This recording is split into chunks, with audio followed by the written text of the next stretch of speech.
Praise lord. దేవాతి దేవునికి వందనాలు. ప్రభు నామమున మీ అందరికీ నా ప్రత్యేకమైన వందనాలు, శుభాలు తెలియచేస్తున్నాను. మరి గమనించండి, ఈ నెల 6వ తారీఖున పిల్లల వద్దకు వెళ్ళి వారికి భోజనాలు మనం పెడుతూ ఉన్నాం. మరి ప్రతి నెల 6వ తారీఖున జరుగుతున్న ఈ మంచి కార్యక్రమం నిమిత్తం మీరంతా ప్రార్థన చేయండి. ఈ దినము కొరకు ఏర్పాటు చేయబడిన దేవుని వాగ్దానము 84వ కీర్తన 7వ వచనము.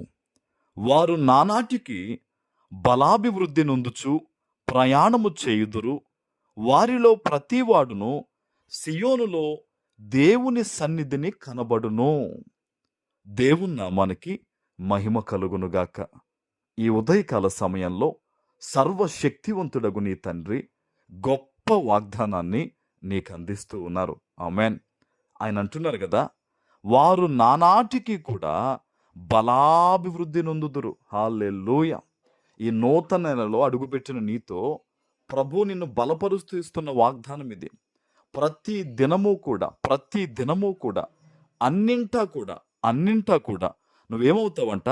అభివృద్ధి పొందుతూ వెళ్తావంట. ప్రతి దినము నీకు ఆశీర్వాదకరంగా ఉంటుందని, నువ్వు చేసే ప్రతి పనిలో కూడా నువ్వు ఫలాన్ని చూస్తావని ప్రభు అయిన యేసుక్రీస్తు ప్రభు ఈరోజు నీతో మాట్లాడుతూ ఉన్నారు. హల్లెలూయా. ఆయనే అంటున్నారు ఈ మాట, నానాటికి కూడా బలాభివృద్ధి నొందుచు ప్రయాణము చేయుదురంట. దేవునికి మహిమ కలుగునుగాక. నువ్వేమనుకుంటున్నావంటే, ఈ నెలలో అయినా కనీసం ఈ కార్యం జరుగుద్దా, ఈ నెలలో అయినా నాకు విడుదల కలుగుద్దా, నాకు శాశ్వతమైన సంతోషం నెమ్మది దేవుడు ఇస్తాడా అని నువ్వు అనుకుంటున్నావు కదా. ప్రభు చెప్తున్నాడు, సంతోషంగానే సమృద్ధి పొందుకుంటూనే నువ్వు ముందుకు సాగబోతూ ఉన్నావు. ఆమెన్. దేవుని సన్నిధి నుంచి వచ్చిన ఈ వాగ్దానము నెరవేర్చుట యందు దేవుడు ఆలస్యము చేయుడు. అయితే మనము వాగ్దానం పొందుకోవడానికి అర్హత కలిగి జీవించాలి. ఈరోజు వాగ్దానాన్ని వింటున్న నీవు ఒక్కసారి నీ ఆత్మను పరిశీలించుకో. నేను దేవుని చిత్తానుసారంగా జీవిస్తున్నానా? గతించిన నెల ఏదో అయిపోయింది, ఈ నెలైనా నాలో మార్పు వచ్చిందా? నేను ఇంకా ప్రభువుకి దగ్గరగా ఉన్నానా లేదా?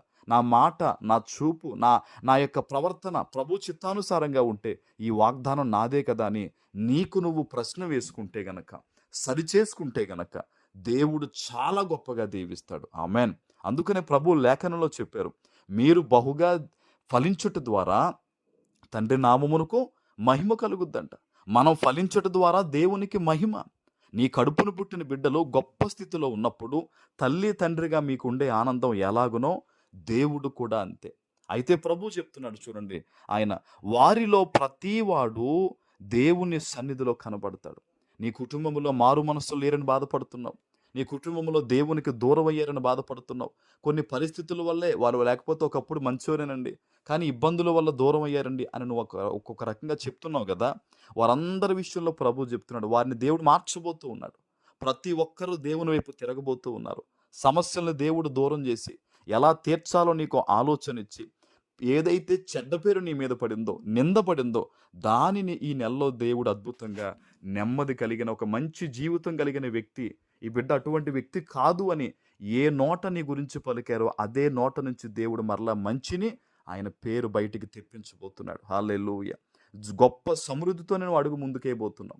దీవెనకరమైన బ్రతుకు నీకు ఇస్తానని ఈ ఉదయకాల సమయంలో దేవుడు చెప్తూ ఉన్నాడు. నానాటికే నీకు బలాభివృద్ధి అట. నువ్వు అదే అభివృద్ధి పొందుకునే ప్రయాణం చేస్తావని నీ తండ్రి నీకు వాగ్దానం ఇచ్చాడు గనక నమ్మకంగా దేవుని కొరకు బ్రతకండి. ఆమేన్. ప్రార్థన చేసుకుందాం. పరిశుద్ధుడు అయిన మా తండ్రి, ప్రేమ కలిగిన ప్రభువా, మీకు స్తోత్రాలు. ఈ ఉదయకాల సమయంలో మీరు ఇచ్చిన ఈ గొప్ప వాగ్దానము ప్రతి బిడ్డ జీవితంలో నెరవేర్చి స్థిరపరచమని యేసు నామమున ప్రార్థిస్తున్నాను తండ్రి. ఆమేన్.